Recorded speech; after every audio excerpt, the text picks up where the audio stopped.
Good morning, everybody. It is Saturday morning on June 13th, 2020, 8:30 in the a.m. Pacific Standard Time. Um, Everything is well and good with family matters, so thought I would come and let you guys know that, number one. And let's talk about, are you chosen? Or I think I titled it, Am I Chosen or Did I Choose? Let's see. Yeah. Have I been chosen or did I choose? Well, that's a parable in itself. And I want to share with you guys. Let me go to the screen where I can actually see if anybody's even into the chat room. Oh, a whole whomping 2 people. Woo! Anyways, I'm going to give you some of my testimony. And I pulled up some scriptures, and then I also want to talk about why I do this, and talk about whether or not it's beneficial, if it's helping others. What's the driving force? Okay. Um, so I'm going to start with some testimony. When I was very young, maybe 4 or 5 years old, I had an accident, and it was sometime shortly after the accident. I was playing in the playground, and then I disappeared, and then came back. And when I came back, it was nighttime, and I was in the back of my mom and dad's brand new car. So, well, actually, my mother's brand new car. And the police were everywhere looking for me, and my mom was scared. I'm 4 or 5 years old, and I was supposed to be at the playground, and then it was nighttime, and I wake up in the back of her vehicle. Okay, now let's jump forward. Now I'm 15 years old, and I often wonder about people that may have touched the other side and come back, that we may have a different way of looking at things because we've touched the other side. Well, I was hit by a car. I was in a crosswalk, and basically, I left. I was gone. And I went to this place, and I seen some things, and I was told I didn't have to come back, but then my heart locked into what I was seeing, and I didn't like any of the outcomes that I was being shown for a certain individual. And then I came back, and I went from absolutely no pain to excruciating pain, bald, 48 staples in my head, face swelled out, like I went a few rounds with Rocky. Then in 2000, I became aware that I had been leaving my body and having dreams, and would have these dreams, and then we would walk through them. It was really odd. Um, I thought everybody did this. So in 2012, I had a dream that it terrified me, and I'm going to tell you, I hit my knees. That's where I hit my knees and begged. I begged and begged and begged. Went into repentance, the full blown enchilada, because of I didn't want that dream to come to pass. Well, needless to say, it did come to pass, but I got an additional 7 years. So I look at that as a bonus. In the meantime, that dream happened to tear me up one side down the other. I mean, it was horrible, horrible. I didn't want that one to come to pass. So I thought this was pretty normal for everybody. Everybody would have these things going on with them. Um, well, in 2012, we fell under what I would call, if you look at my testimonials on here, a harsh taskmaster.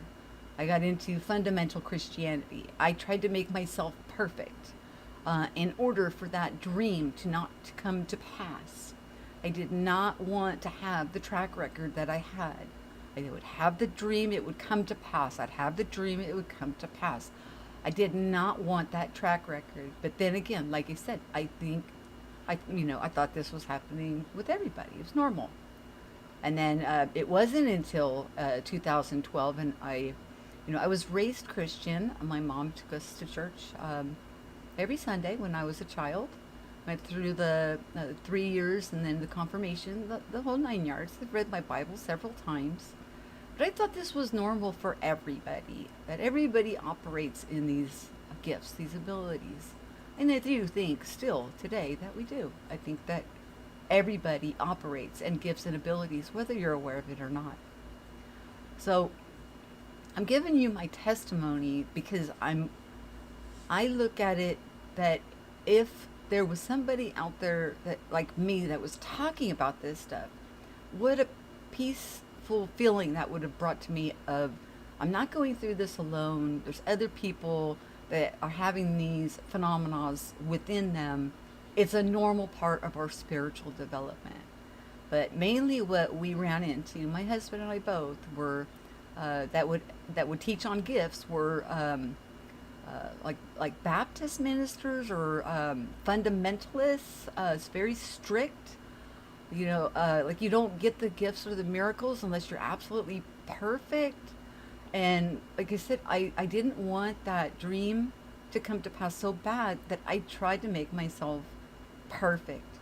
And even after, I got hit by the drunk driver the second time where my neck and my back was broken, I stopped taking any kind of pain management medications. I mean, I went the whole 9 yards headlong deep trying to do supplications, thinking that, anything that I could possibly do to make that dream not come true, anything that I could possibly do. So, anyway, so we ended up under some harsh taskmasters, and which the entire time I was praying, lead us to a church where, we're taught the truth. Lead us, I was looking for a brick and mortar building where the truth would reside, where I would know the truth and it would resonate with what's going on. And where, as I have just confessed with my mouth, as people would like, to say or hear, that I was crying out to Christ, to Jesus, and I got answered. Now, as I've been going along this path, this journey, I have been led out of religion. It has brought forward faith. And I've had to ask myself, why am I doing this? I'm not comfortable on camera. I don't like my voice. I don't like the way I look. It's not a comfortable position to talk about the things that we talk about here and to put myself out there. It's a thankless job with the the stabbing in the back kind of stuff, and that kind of stuff's not in me, and I don't have those kind of intentions towards people. My intentions is to try to lead people into truth, into seeking within you. Everything we need is inside, and there's nothing. I can't do the work. I can't do the work for you. I can't save you. I can't do any of those things. Everything has to be done as we desire, as we seek, we will receive. So basically, I put myself out here because this is what I would have loved to have run into instead of the harsh taskmasters and things of that nature. So, am I saying that Christianity is the only way? Well, as far as I've come and from what I see and what I realize now, no. I do not, with my heart of hearts, I believe in unity, in diversity.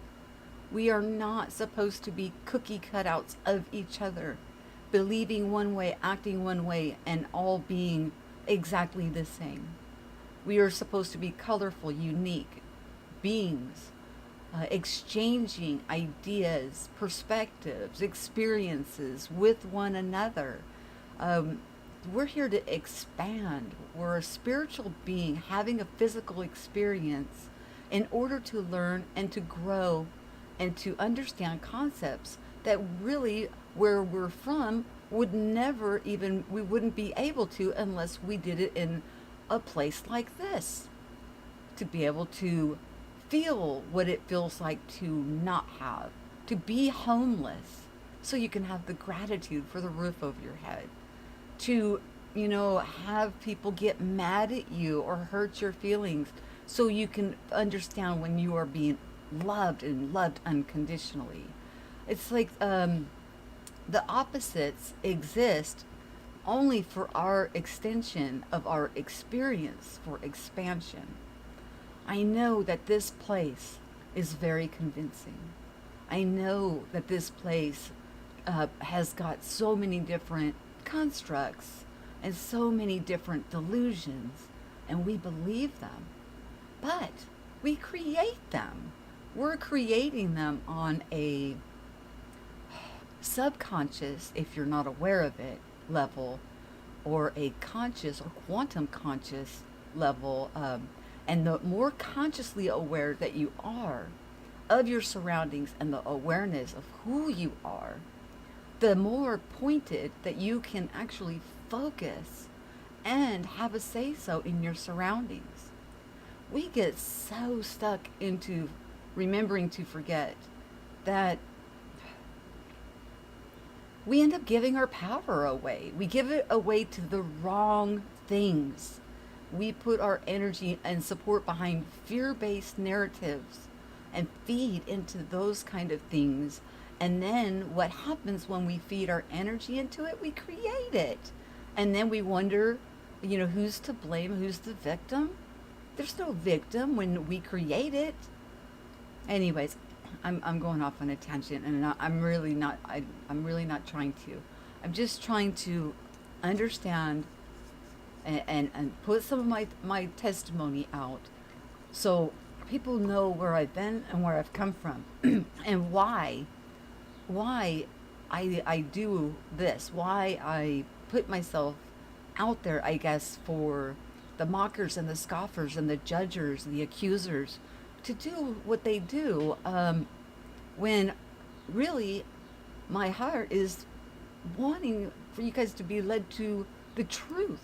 I would never intentionally mislead you. I took a very, very, very long time, even after seeing the Mandela effect, before I would even talk about what is going on. I'm pretty reserved. The only person who really knows, really, really knows, is my husband. And that's because he's been walking this through and through with me for, over 2 decades. And like I said, I thought everybody could do these things, and I know everybody can. It's just when we put doubt, then we become our own enemy in those regards. So, anyways, the paradigm shift. The things that we're dealing with here, the delusions, the boxes, the narratives, all of these things are distractions. And if even just one person gets assistance from what I'm doing here, well then, I guess job well done. I mean, it's not that I did the work for you. I can't. All I can do is share, have other amazing people come on and share, and and keep pressing forward as we do, as we grow and expand and come up out of this paradigm of the haves and the have-nots, and stop handing over our sovereignty, our power, our God-given abilities of manifestation and creation. We've been given dominion here, guys. What part of that in the book do you not understand? Nobody even, God never took that away. Read your own book. Anyways, I know I sound a little agitated and frustrated, because I am, because I'm really just not, I'm not in this to hurt anybody or deceive anybody. I honestly, I really, in my heart of hearts, thought that everybody was having dreams and walking through them. Everybody spoke in foreign languages when they went into this like spiritual ecstasy and I guess praying for the things you know not.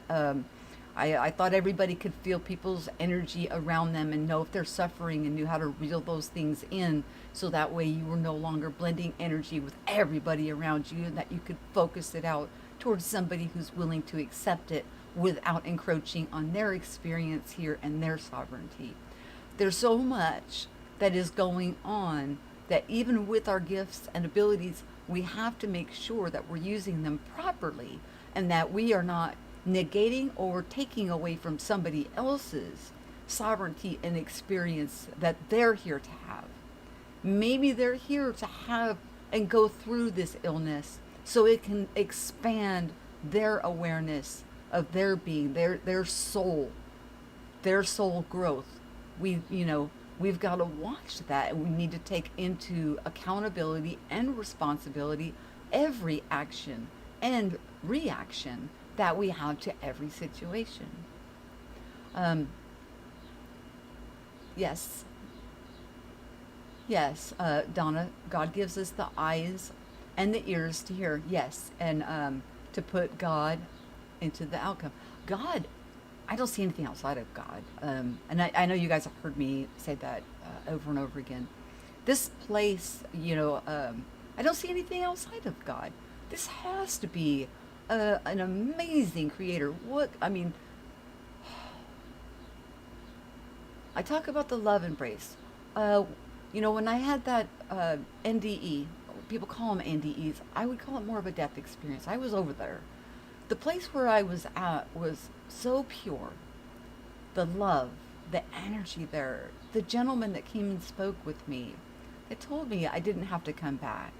Then showed me possibilities and probabilities of somebody's life and how it would turn out. And it only took the one person, and my heart reached out. And as soon as my heart reached out, bam, I was back in my body. I thought this is like a normal thing. But is it possible that people that have had such experience have maybe since they've touched the other side, they've come back with some gnosis, some understanding of what it's like on the other side? I don't know. Like I said, I've always looked at it like everybody, has all of these things, because we do. It's just not understanding that everything you need is within you. Let me share the couple slides that I pulled up. I know you guys know I haven't been online for a couple days, and I apologize about not being here for the call-in show on Wednesday, but we had a family emergency, and in this time I've been reflecting on things that have transpired. I'm not trying to hurt anybody, but people have been hurt, and myself included, over things that are just, it's just crazy. I don't know, but if I'm hurting somebody or hurting their walk or their ascension or their growth, then I am not doing the service that I am trying to do. I'm in error, and I need to step down and go back to just having my experiences and moving forward with my growth and expansion. And I'm sure you guys, are understanding where I'm coming from when I'm saying that. Let me pull the slides up for you and get me out of the way. Okay, this one's from Matthew 16, verse 19. Chapter 16, verse 19. I will give you the keys of the kingdom of heaven. Wherever you bind on earth will be bound in heaven, and wherever you loose on earth will be loosened in heaven. Now, look at that parable. Let that resonate in you for a moment. I'm going to leave it up. Let it resonate. Where does earth and heaven meet? Or where do they separate? Do we know? Do we know, where the earth meets the sky and the heavens are separated and divided? Or does the earth merge up into the heavens? Or is the earth and the heavens merged into one? Is there anything outside of God? Things to, think about. Now let me see. I've got one more. This one is from Luke. I had another one, but I just didn't pull it up. Okay, because I wanted to work on keys. The keys to the kingdom. And when he was demanded of the Pharisees when the kingdom of God should come, he answered them and said, the kingdom of God cometh not with observation, neither shall they say, lo here, or lo there. For behold, the kingdom of God is within you. Within you. Luke 17, verses 20 through 21. Now, I am not, and never have, let me pull these back down, proclaimed to be a preacher, pastor, teacher, or anything beyond sharing experiences with you guys in the hopes of being there to help one another throughout this period, these things that we go through, these expansions, this learning that that is going in and out as we are expanding in our understanding. It was never ever intended to hobble anybody's walk or to hamper anybody, to bring out accusers or to have people backbite or try to do malicious harm. That's not what I want to have rise up in people. I know that I'm accountable for what I say. I know this. And that's why I waited and waited and waited so long before I said anything. And when I had that dream in 2012, I didn't want it to come to pass. Like I said, I went full down into repentance. I thought I was, being punished. That something, I had done something wrong and I was going to be severely punished for it. But that's not what it was. That is not what it was. It was just, and like I said, I didn't want to be right either. I didn't want for the things that I was seeing to come to pass. Now, I'm not saying every time my head hits the pillow that I see something in the future or anything like that. No, I'm not saying that at all. There's different types of dreams, visions, experiences. There's out-of-body experiences. I mean, I've left my body several times to the point when, it was happening so often that I was telling people to wake me up because it was freaking me out. I'm hovering over myself, watching myself sleep. I'm like, what the heck is this? And this was, like I said, over 2 decades ago. Again, I thought everybody does this. Everybody does this. Well, Doc says, I'm just having terrors. This is a pretty normal thing. You're under stress, you're having night terrors, and gives me this pill, which, okay, it didn't work, you guys. There's no medication that can break through your experience, your expansion, your awareness, and your awakening. There's nothing here can hurt us either. That's another thing. When we get it in, it's in, and the doubt is removed. You have faith that can move mountains because you don't doubt yourself. I never had a reason to doubt what was going on with me until I decided to come on and share experiences with other people in the hopes that people would lose the fear and possibly not go through what I went through under harsh taskmasters and just go into the loving part, the understanding what is within you, the very divine gifts that you have, and how beautiful and amazing you are. I mean, I'm about to cry because it is such a profound understanding that I see in so many, in everybody, that it's frustrating that it's like, how come you can't see it? And it does start with self-love. I had to learn how to love myself. I'm going to tell you, after I had that dream and I thought I was being punished, I hated myself. I thought, there's something wrong with me, that I'm seeing this and this is going to come to pass. I did something wrong. And I'm telling you, I cried out for Christ, okay? And Christ led me out. He led me out of religion. He led me out of man made doctrine. He led me out of law. He led me into truth and unconditional love for my brothers and sisters whom inhabit this realm, plane, round, flat, doesn't matter. I don't care. None of that matters. What matters is how you experience it and your sovereignty and taking your sovereignty back onto yourself. But it's an inside job. It's an inner working. We clean the inside of our cup first, and the outside automatically is clean. These parables just pop off the page. But, you know, my husband is, he just came home just a few minutes ago, and told him, I said, well, I'm going to live stream, but I don't know if I'm going to live stream anymore unless people are getting something from it.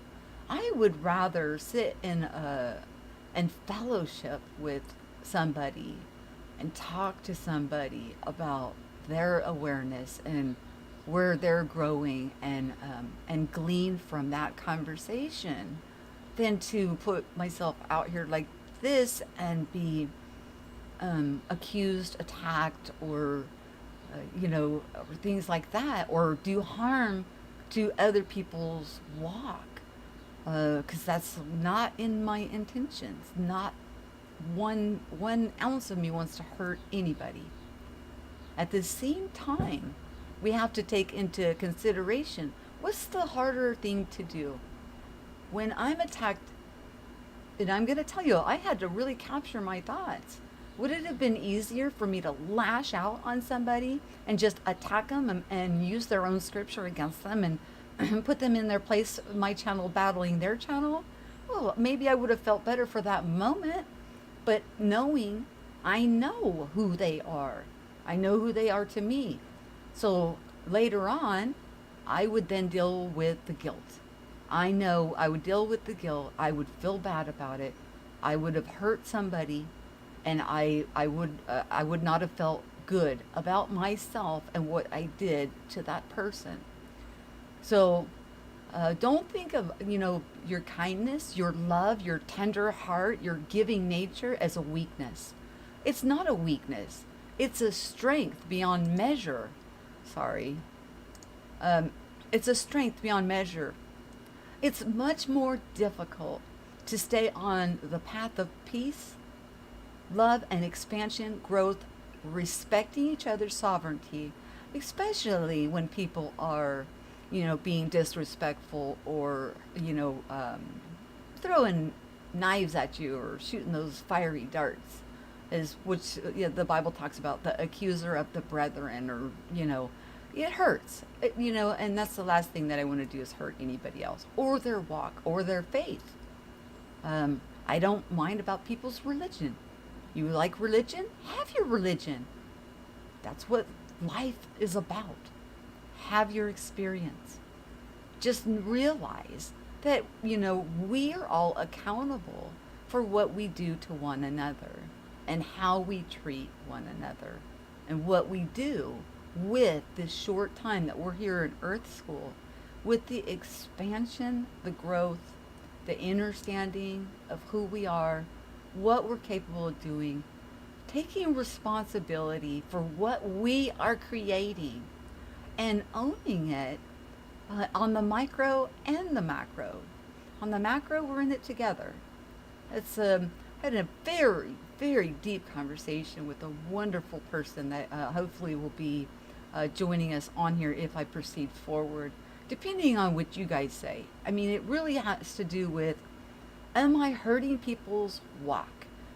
Is this helping? Is talking about these phenomena, these things that some people would call just crazy. I mean, I remember, before, I probably would have thought I was pretty nutty myself until it happened to me. I mean, we come here to forget. And then as we remember, it's phenomenal. It's absolutely breathtaking. But just because we have forgot doesn't mean we're not already automatically doing these things. And when I was having the conversation last night, we talked a lot about the unconscious, subconscious, and the consciousness. And your subconscious is running on autopilot while you're having your experience. You can be as deep in your experience as you desire. You could be as lost in this as you would like. It's your experience, it's your sovereignty. As long as whatever it is that you're doing is not imposing on somebody else's sovereignty, freedom, and rights to be, and you're not inflicting harm or violence or any kind of activity that would be, taking away from somebody else in any regard. And that's something that we grow into with this walk, is the responsibility for what we do here and the actions. The last thing I would ever want to do is hurt anybody. No, it's just not in me. It's just not. Let me read that a little bit in the chat and see what you guys got going on. Okay, guys are talking to each other. Hi, Dad. Hey, Kevin T. Hey, Lee. Disintegral. Voynit. Hey, my philosopher and my musician. Not Chiquita. Oh my gosh, I was just talking about you. Kevin T. I don't know if I already mentioned you. Hello, hello. Donna Lively. Love your name. Jay Hunter. Give everybody a shout out. Oh, well, thank you, Jay Hunter. Nice. Thank you very much. Yeah, and that's another thing. Anybody that's a content creator, you guys know this costs us money. We do this. It costs us money to do it for the software and the different things to make it nicer for you guys. But it's for the benefit. Is to benefit you, make it prettier, nicer, and to benefit people. Never ever to hurt anyone. And I'm going to stop scrolling up with Ann Gaynor. Thank you all for coming, and Toby Schwing. So, you guys let me know, where you want me to go from here. Are you getting something from, we're sharing experiences and growing, or is this actually hindering people's walk? Is it taken away from the experience or the sovereignty? If you're diving in and wanting truth, let's go. Let's do it. If you're enjoying the forgetting to remember who you are, that's good too. But you won't be looking at places like my channel, right? You're not going to be here because you're enjoying the remembering to forget, so you can expand and grow on that front. So, anyways, I just wanted to talk to you guys about it, give you some of my testimony of the things that go on with me, the things that open up, the energetic exchange that we have, the care packages, so to speak, the way that our brain works, the way that our heart works. It's like the heart is the magnet, the brain is the circuit board. These avatars are made perfectly for this experience that we have here. And we are able to program this avatar just by speaking to it. Things that I have learned throughout this walk are so off the charts phenomenal that when I was thick into the remembering to forget, I wouldn't have believed it. But then again, I was enjoying my moment of remembering to forget. But we're coming to a time of people are seeking, knocking, digging, and they want to know, what is truth? Well, I'm going to tell you just like I always do. The truth resides within you. It's an inside job. Dig in deep. You can find people like me that talk about things that may synchronize with experiences, give you affirmations. Look for affirmations outside of yourself, but don't look for yourself and don't define yourself. by what you see outside of yourself. Always seek from within. And I'd say I've met some really beautiful and amazing people that I wouldn't trade for anything, you know, through the different communities that I've been involved in. And, my channel wouldn't have even been launched if it wasn't for, let's say, like Moneybag 73 and the Mandela Effect, Shane Robinson with Unbiased and on the Fence, Dan from Scarab Performance, Jacob Israel from Jacob Israel, recently with Brian Stavely and I'm sorry, just went blank on their name, Cherie and Chris Geo from, oh my gosh, Truth Frequency Radio, Dark Wolf's Den. I mean, I couldn't even mention, I can't even tell you how many different channels, people I've either interviewed or they've promoted me in some way to bring us together to where we're at here now today. Even with, losing my daughter and everything else. The path is still here. The path is still moving on. We're still growing. We're still in this together. And when one of us leaves, we're graduating. And I don't know how much longer that I actually have to stay here. Maybe when that person that I came back, when I locked my heart in, maybe when they are ready to exit, I'm able to go ahead and go. I don't know. I don't know how it works. But I know that I was told then that I didn't have to come back. It was my choice to come back because I didn't want their experience to be that way. And I didn't know by me just being here, just by being here, would change the outcome and the trajectory of one person's life who means the world to me in such a manner that it made it worth it. My heart locked on and bam, I was back in my body. And oh boy, like I said, I went from feeling no pain and unconditional love in this beautiful place to bam, back into this avatar with 48 staples, head shaved, face swelled out, horrible. They were told that they were going to have to teach me how to speak, walk, talk, everything, just like I was a baby, all over again. But then I woke up when I came back and I looked right at them and I knew who they were. I didn't recognize them before because, guys, I wasn't here. I left. My avatar was here, but I was not with it. I was off somewhere else. But when I came back, I recognized them.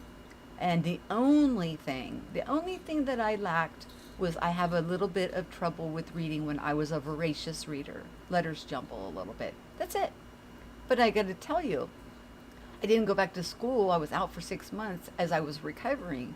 But I still went and took classes and actually went down and took the proficiency exam, which is not like the GED. It's for younger students that want to take an exam and test out of a 12th grade level to enter college early, just in case I didn't have enough credits because I missed so much school.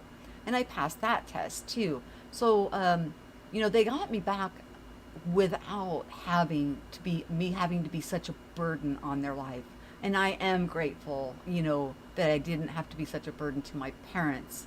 I didn't have to, take care of me for the rest of my life or anything like that. So I must have negotiated something while I was up there. But anyways, you guys let me know, do you enjoy sharing and growing and gleaning from each other? Or is it hampering or hindering other people's walk or belief structures? Because everybody has the right to be. Everybody. No matter where you're at here, you have the right to be there. And all that in my heart I want to do is lift people up. And I don't know if I am doing this for the right reasons. I know that this is something that I would have loved to have found when I was going through it, when all I could find was, like I said, very harsh Christian teachers that were, you have to do this in the flesh in order to do that in the spiritual, and they were the ones that were teaching about the gifts, that the gifts are still here and now. And, I was let out of that stuff. And shoot, guys, the gifts are in you right here and now. So why would you think that there's anything else except for some introspection and responsibility, which happens naturally when you introspect, for your gifts to keep flourishing and growing, and you to gain the understanding and control and take your sovereignty and your power back onto yourself, if that is what you are seeking. Seek and you shall receive. Nobody asked the Father for a fish and he gave him a scorpion, right? So anyways, you guys just let's see, it's been about almost 45 minutes. Do you guys have any questions? Or I want to thank you for the $2 donation. Everything helps. Trust me, everything helps. And I am so grateful for any support that anybody gives.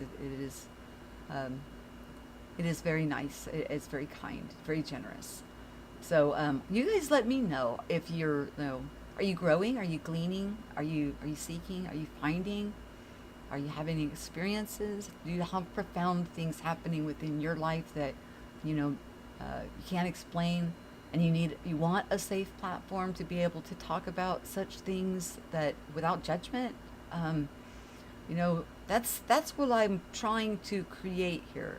This is not, like I said, I do not claim to be anything but an equal to anybody else. There's nothing that I'm doing that everybody else can't do. You can do everything. There's nothing special. I'm nothing special. And I'm not perfect. By man's judgment. I mean, I smoke cigarettes and drink Dr. Pepper, now, okay, I'm not a drinker, but I don't have a problem with somebody that likes to go dancing and have a few drinks, and on the weekend, you work hard all week. Go treat yourself. But don't drive drunk and put yourself in harm's way. Don't play in the freeway, use discernment. Use everything with moderation. You don't overdo anything. If you don't overdo and use things in moderation, then you'll be okay. There's no judgment. There's no judgment. And those that are doing things that to harm others or to subjugate or to oppress others, they'll be held accountable. It will happen, but it's between them and the Creator. It will happen. It's a personal, intimate thing between us and God. And I don't see, like I said, anything outside of God. So don't think that just because I'm talking about experiences and how wonderful and amazing everybody is, that I'm saying it's a do what thou wilt thing. It's such an understanding that you have such respect for each other that you don't want to trample on anybody else's experiences or sovereignty or rights to be or freedoms of movement. You don't. You want them to express themselves in the way that is expanding and growing and beautiful. So anyways, I'm gonna go ahead and cut this one off because I'm about to cry again, because I just was really thinking over these past few days, like, wow, am I actually hurting other people by sharing the things that I share? And if it is, then I'm not doing anybody any service by providing a platform to talk about these things or share these things. I'm actually hobbling people's experience and walk. So, and I'm going to do some introspection on that. Now I've got two mics that I've been talking to about coming on, and some other people. So we'll see where those kind of things play out. And I'm going to leave it up to the universe on where we go from here. I know for myself, I want to continue to expand, grow, love, and in the truth, seeing the truth in each and every one of you guys and everything that surrounds me, and the truth that I'm finding within it's within, and it radiates out. So remember those two passages I share. The kingdom of heaven does not come with observation. The kingdom of heaven is within. It's within, within, within. So with that, you guys always, and this is, many of you guys know this, and some of you that are in the chat I've known for a long time, and my goodness, I wouldn't trade the relationship I have with you for anything. But always, always share what you know and listen so we can all grow. And you guys, Richie, or 007 has a channel, and he wrote me that song that sometimes you hear on my outro when I make videos that share what you know so you can listen and grow. It's a beautiful song. But he has a channel with music and the show called The Really Woke Show. So you might want to check that out too. I like to lift other people up. If I can't say something nice about you, I'm quiet. Peace, guys. I'll talk to you soon.